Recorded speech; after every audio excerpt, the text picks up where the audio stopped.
And so begins my first video on a regurgitation of Mr. M. Scott Peck's The Road Less Traveled. It begins with the same foundation you find in most wise words. Life is suffering. It's difficult. It hurts. But here's the secret. It's supposed to.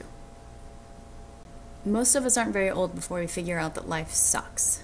Maturity is getting to a point of acceptance about this. When you learn to value the suffering and the struggle instead of fight it and fear it, you're free. What makes life torturous is operating from a belief that life should be easy, and then looking all around you and finding out that it's not.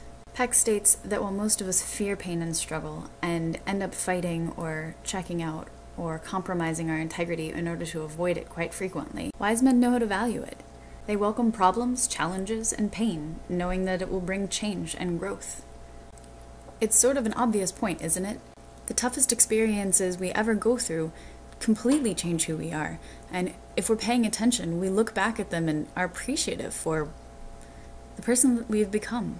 There's absolutely validity to the idea of following your passion and allowing things to just flow like a river with you.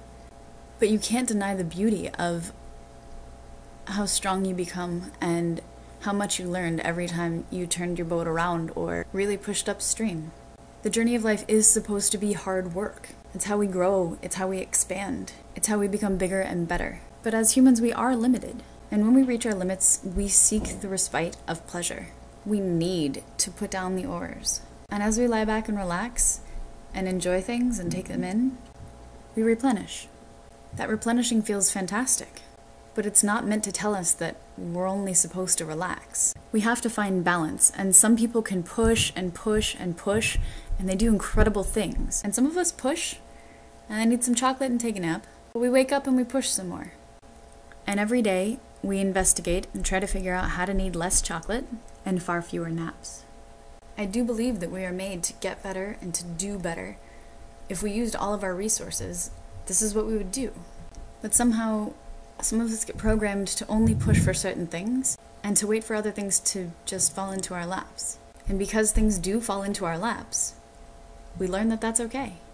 Because it feels so good to stop rowing when you really need to. We take this to mean that we should always stop rowing.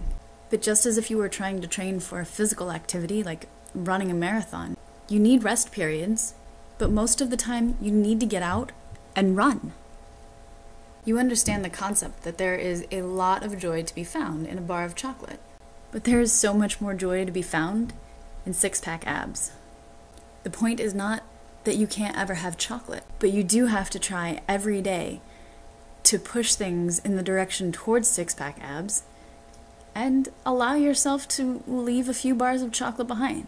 He talks about the tools that you need to be able to understand what it is that you're doing and why, and how to do things more effectively when you can. When you can't, you do what you have to do, and you do what you have to do to enjoy yourself. But you do that knowing that tomorrow you get up and run.